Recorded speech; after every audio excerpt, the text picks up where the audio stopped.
If hating Nintendo was a sport, I'd be the Michael Jordan of it. For years, I have thrown innumerable tomatoes at this company for a variety of reasons, and today, I feel so vindicated after all the Nintendo Switch 2 announcements.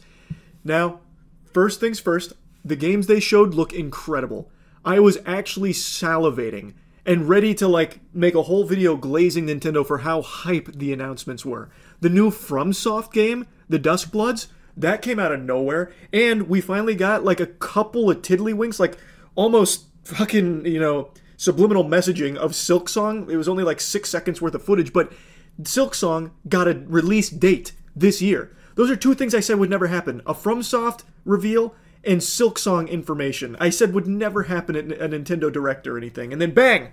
Right in my fucking bussy, Nintendo comes in and smokes my whole wiener with this. As is tradition, anytime I make predictions about games, or really anything, any of my predictions, I'm 0 for 2000.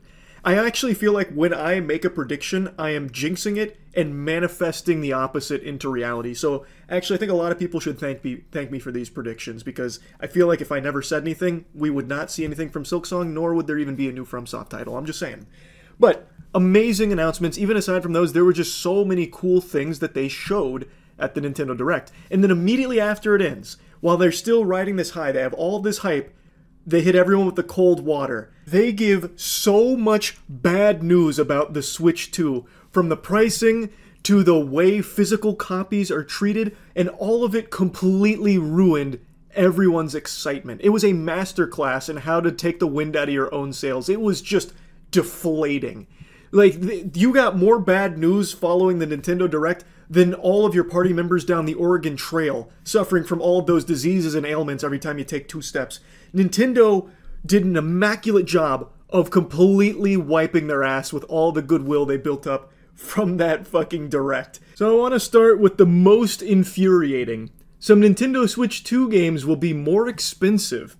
Now, I know what you're thinking. Well, this probably means they're just going to be $70. All of them across the board are going to be $70, which is more expensive. You're wrong. They're actually, in some cases, going to be $80. And not only are the digital downloads of these games going up to $80 in some cases, from what I'm reading, some of the physical copies of these games will be going to $90. Now, what this means is Nintendo's off their fucking gourd. I can't even make this kind of markup in Schedule 1 with my drugs because no one would buy them. Going up to $20 over the normal market value, that's unheard of, but it's Nintendo. They can strong-arm their way and get away with it. And what this means is $80 games, and I guess in some cases $90 physical copies, that's going to become the industry standard. All of the other big players in the industry are going to follow suit. Nintendo has just busted the lid off of $80 as a normal amount to charge for a digital copy of games. That sucks so much shit through a crazy straw, I couldn't even begin to describe how on brand that is for Nintendo. Some people are surprised. I was surprised Nintendo didn't do something like this sooner. I have said for so long how out of touch this company is and how anti-consumer Nintendo as a company is. They make great games, bangers, games that are very special to me. You'll find a lot of them on my shelf. But the company itself is the antithesis of fun and friendly. They are brutal and greedy. And they knew they could get away with this kind of pricing. They knew it, and they will get away with it, unfortunately. And now people are finally starting to see, oh no, this company, they don't fucking like us. They do not really like the consumer.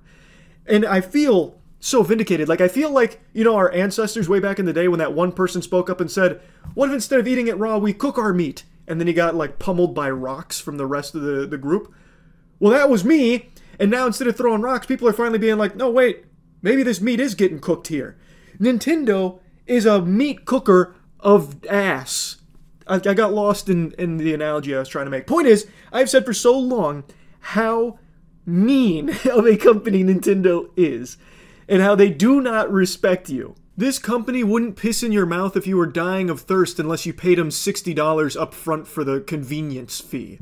So this is the perfect demonstration that Nintendo will just do anything for a couple extra doubloons.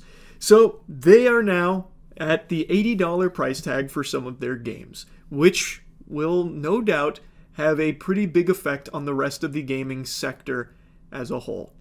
And that is bleak. You hate to see that. I have been one of those Scrooges bah-humbugging that ridiculous rumor that GTA 6 is going to cost $100. I have been fighting on the front lines of that ridiculous claim for a year.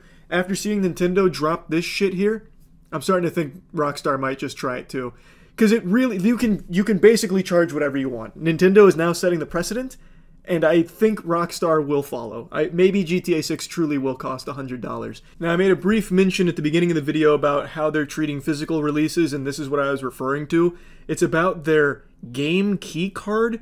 So apparently, the game key cards are like basically giving you access to download the game via the internet. So what you actually buy, the physical copy, it's not like the game you're just getting Nintendo's stamp of approval to download the game itself. Which ties into the old Ubisoft quote of "you'll own nothing and you'll like it." That's not exactly what they said, but they basically said, I think verbatim was, gamers need to get comfortable not owning their games, or not owning anything, something to that effect. And Nintendo seems to be following suit with that philosophy. You're not actually owning anything if you're buying a physical copy of a game. You're still just getting a permission slip, literally like a library card. Not even a library card, actually. You're getting like a hall pass where you get to put your physical copy into the Switch 2 in order to download the game itself from Nintendo. You don't own shit. You own absolutely nothing. You own the idea of being able to have this game on your console. It's amazing, which has become the norm.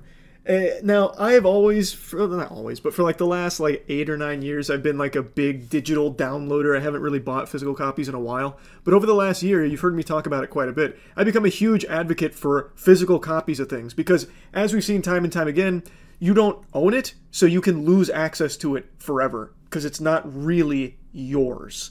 And I think that sucks. What you buy, you should have. You should have the right to it. Like, you own it. If you want to play it, you should be able to do that. Even if you don't have internet access, or even if you lose your account that housed it, as long as you have the physical copy, you should still be able to pop that bitch in and play it. So I've become a huge advocate for physical copies, especially now that so many things are just getting outright removed and deleted, and they're just gone forever because there's no physical copies. I think it's more important than ever, and now Nintendo's taken a step to ensure that physical copies are even more meaningless. It's very sad. And since you're not even getting the game itself through these physical copies, it makes this $90 price tag even more baffling, even more of a head scratcher, because what you're getting is fundamentally an empty box with a code on it. You get a tiny little doohickey, you get a thingamajig you put in your Switch 2 that is not the full game. It does not have the full game data. They make that very clear. It does not contain full game data. And you get that key to then download the game from the internet. So why are you paying even more money for that while still getting the same service? The only thing that changes is you get a fucking box with it. It's craziness. It's actual craziness what Nintendo tries to get away with. And what they inevitably will get away with. It's such a shame, too, because the Switch 2 does seem to be a significant upgrade over the Switch 1, which of course isn't saying much because the Nintendo Switch is basically like a fucking glorified 2011 smartphone. That shit is wimpy. And the Switch 2 is finally a modern console. Finally, some real power. And they showed so many good games for it coming out. It's extremely exciting, that catalog. But now, I can't be excited for it because I hate the precedent they're setting with this pricing. I hate the precedent they're setting with the physical copies. Which you can't even call them physical copies. They're not physical copies. You're getting a box with a code on it, basically. It's just trash. Nintendo is insatiable in their appetite for more money. A gluttonous corporation, which should be a surprise to no one, but it really is just egregious here with what they're doing for the Switch 2 and its pricing for some of the games. So yeah, it's not super fun, Nintendo. Don't like that very much. That's about it. See ya.